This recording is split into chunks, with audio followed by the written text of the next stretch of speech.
A woman who doesn't make much money shouldn't make her husband do the chores. You really are hopeless. My mother-in-law berates me as she pleases, but at last she realizes the situation in my household. Wait, are you by any chance paying the mortgage for this house? How much are you making? My name is Dawn. I'm a 35-year-old project manager. I've been married to Jonathan for 3 years now. We occasionally argued and went through ups and downs, but now we are leading a relatively smooth marriage. I suppose we would continue this way, working hard on our careers and staying together for the rest of our lives. But there is one obstacle that greatly shakes my feelings. My mother-in-law. I've disliked Kim from the moment I met her. It's because she has been bullying me from the start. So, you're Jonathan's fiancé, huh? I will toughen you up, so brace yourself. She grinned with an audacious smile. Hearing such comments from someone I had just met obviously made me feel uneasy. When I first visited my in-laws after getting married, she, as expected, bossed me around.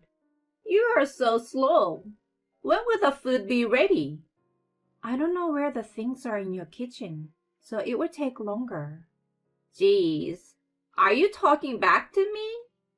You impudent daughter-in-law.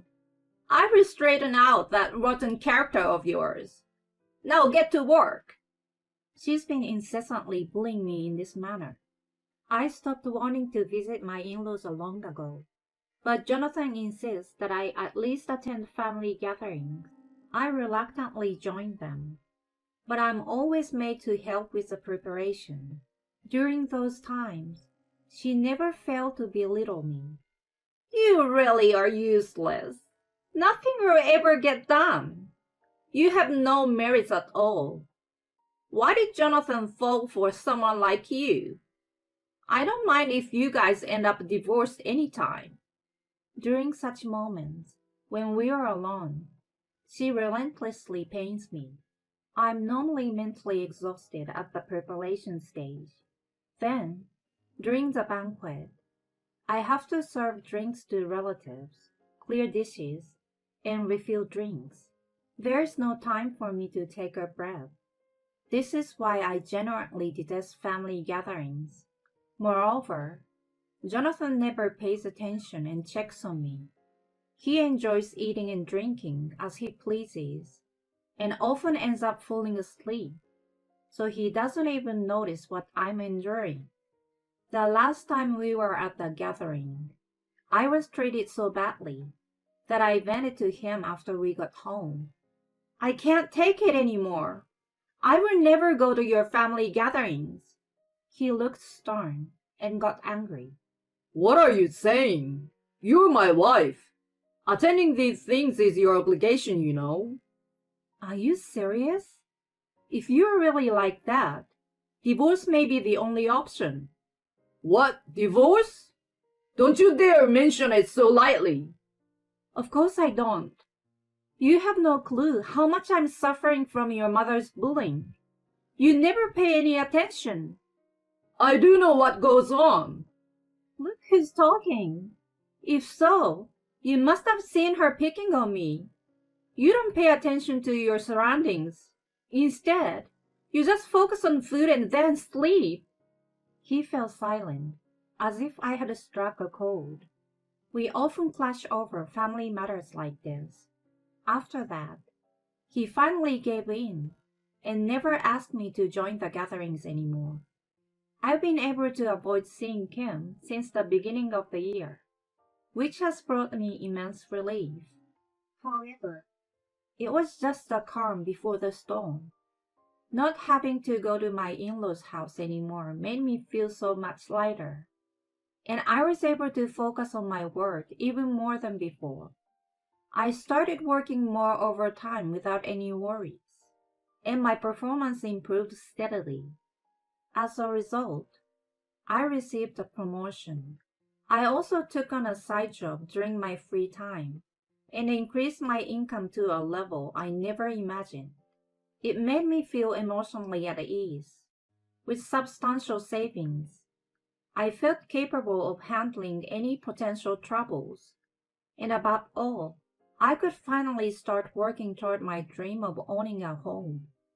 Then, amidst all this, I received a call from a property agent. I had been visiting them and discussing various options for a while. So they informed me about new properties whenever they became available. The one recommended turned out to be excellent. It almost perfectly matched the criteria I had in mind, and the location was ideal. I thought I might as well purchase the ready-made house without needing to involve a construction company. After discussing it with Jonathan, we made the decision to put our offer. Soon after, we moved into our new home. The rooms were spacious, and since it was brand new, everything was pristine.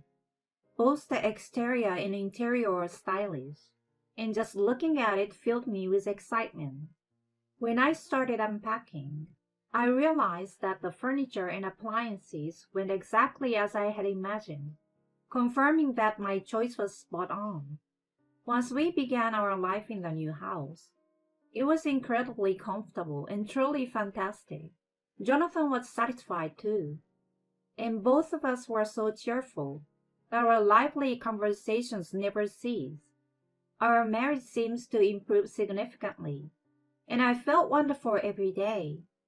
I truly believe that choosing that house was the right decision.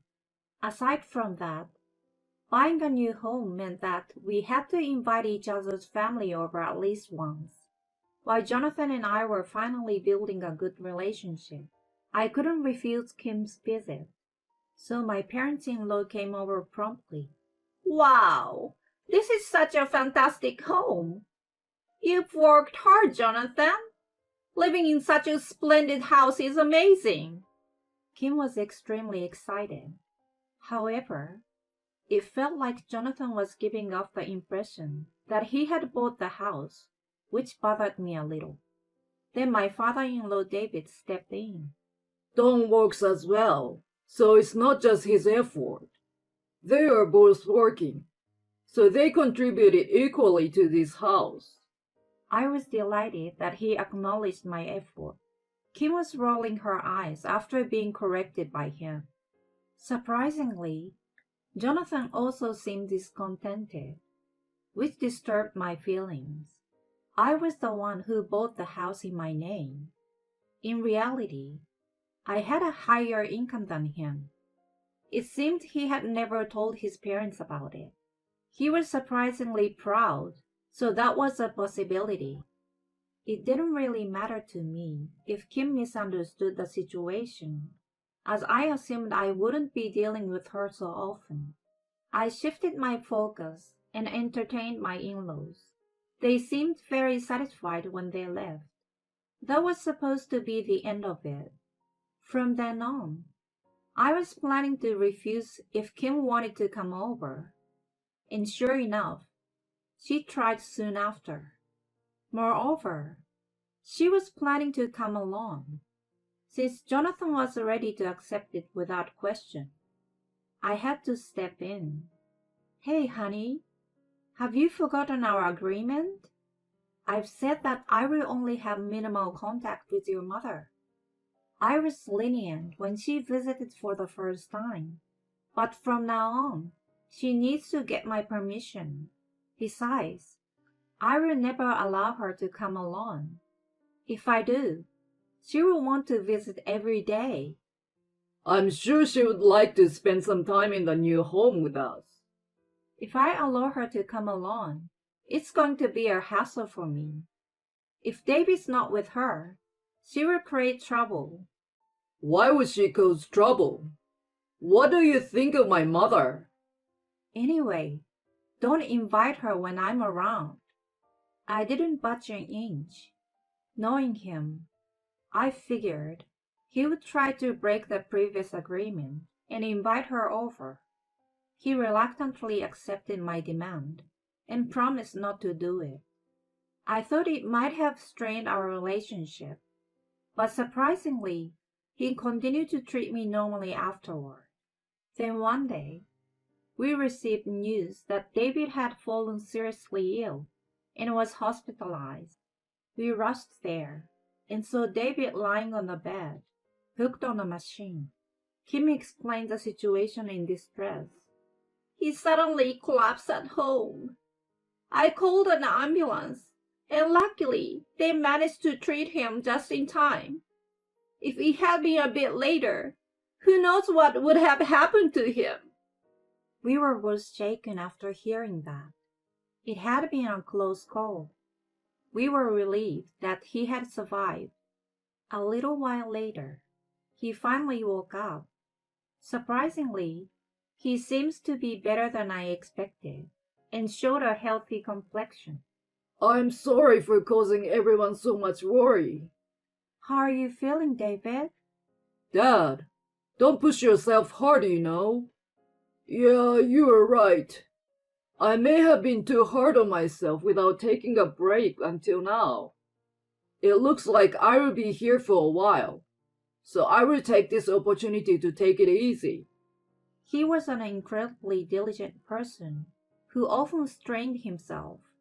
Even as he got older, he continued like that, so his body must have finally reached its limit. After that, I visited him in the hospital as often as I could. Since I went after work, I didn't bump into Kim, and I had plenty of opportunities to talk with him. During that time, something unexpected happened. I was away on a business trip for 5 days. When I returned, I heard Kim's voice inside the house. I was annoyed by her unpermitted presence as I headed to the living room. There, she was lying on the sofa, looking cozy as if it were her own home. Oh, you're back. Jonathan looked at me as I entered the room. Hey, what's going on? I wasn't expecting to see you here, Kim. I glanced briefly at her. She turned to look at me and said, Well, I live here now, you know. What do you mean? You're such a dimwit. I moved in for the time being. We decided to live together until David came back. You're kidding, right? I felt dizzy and nearly fainted. Jonathan had taken advantage of my absence to bring her belongings into our home. Somehow, one of the rooms had become filled with her things. I don't recall ever agreeing to live together. When I insisted, she glared at me. I didn't ask for your permission. I'm in a difficult situation without David around, and I need help. Right. That's why she turned to me. Honey, try to be a bit more mature. It's not about agreeing or disagreeing. We're a family, and we should support each other. He nodded in self-satisfaction after making those seemingly reasonable comments. Kim proudly exclaimed, That's my son. Then, if I want to invite my parents to live with us, that should be okay, right? What? Well, according to your logic, it should be.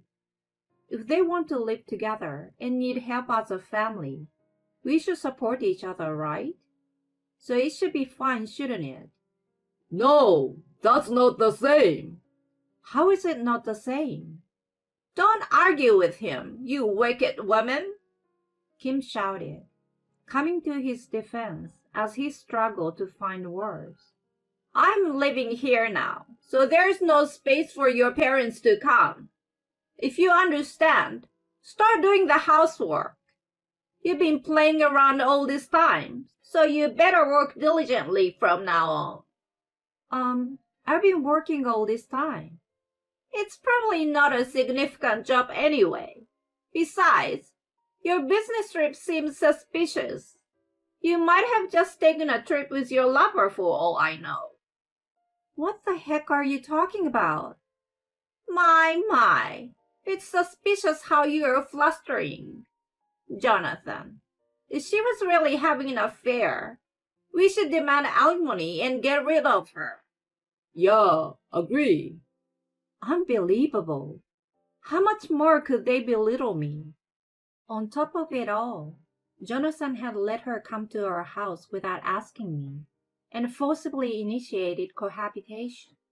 My distrust toward him intensified rapidly. From then on, Kim gleefully resumed her previous mistreatment toward me. It was emotionally draining and challenging. I was also becoming busier at work, so there was times when I couldn't manage housework even if she scolded me. As a habit from before, I asked Jonathan to take on some tasks. Upon seeing that, Kim's face turned red with anger. What are you trying to do? Making him help with the housework? I can't handle it all by myself. He has helped me before when I was busy. You don't even earn good money, and yet you make him do housework. You really are useless, you know. He deserves a better wife than you. She continued to criticize me as she pleased. I couldn't understand why she needed to go to such lengths.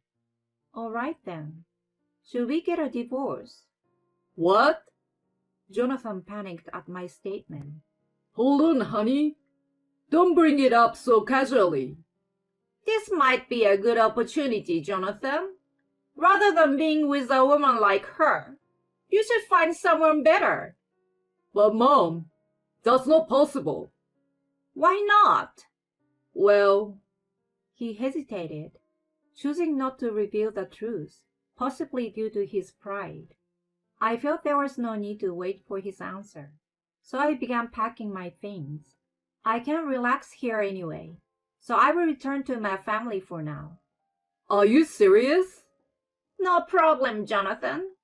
With the intruder gone, we can live carefree now. Mom, be quiet. Jonathan? What about the mortgage payments and stuff? I won't pay them unless you kick her out. If she continues to stay here, I will put the house up for sale. Wait, hold on. That's going to be a problem. Hey, Don, what nonsense are you blabbering about? This house belongs to Jonathan, right? While she leaned to peer at his face, she finally seemed to realize the situation. It was because he appeared uncomfortable and turned his face away. Wait, you're the one paying the mortgage by any chance? I nodded in response. How much do you make? Well, I earn around $4,000 net monthly. Including investments and the side job, it's even higher. His take-home salary is roughly around $2,000. Oh my God! You have a much higher income. That's right. She finally learned the truth and was devastated. Dawn, I was wrong. I apologize, so please reconsider. You say that now, but my decision is final. I don't want to stay with Jonathan and you any longer. Divorce is definite. Oh God, honey! Dawn! They tried to stop me, but I left the house without paying them any mind. Afterward, I demanded a divorce through a lawyer. Jonathan resisted it until the end, but when I mentioned going to court, he quickly relented. He seems to be quite frightened of the idea of a trial. Since the house was in my name, I asked them to leave. I explained the situation to David and apologized for the divorce. He, in turn, apologized for the trouble his son and wife had caused, calling them foolish. He also decided to divorce Kim. He had grown tired of her unruly behavior and wanted nothing more to do with her. My ousted ex-mother-in-law ended up moving in with Jonathan, becoming a sort of parasite. However, without an affluent lifestyle they were used to, they became frustrated and started quarreling daily. On the other hand, I invited my parents to live with me in the house. They seem very comfortable in our new home, and I find it easier to focus on my work now. I'm leading a fulfilling life at last. I'm putting romance and marriage aside, and will focus on living a harmonious life while dedicating myself to my job.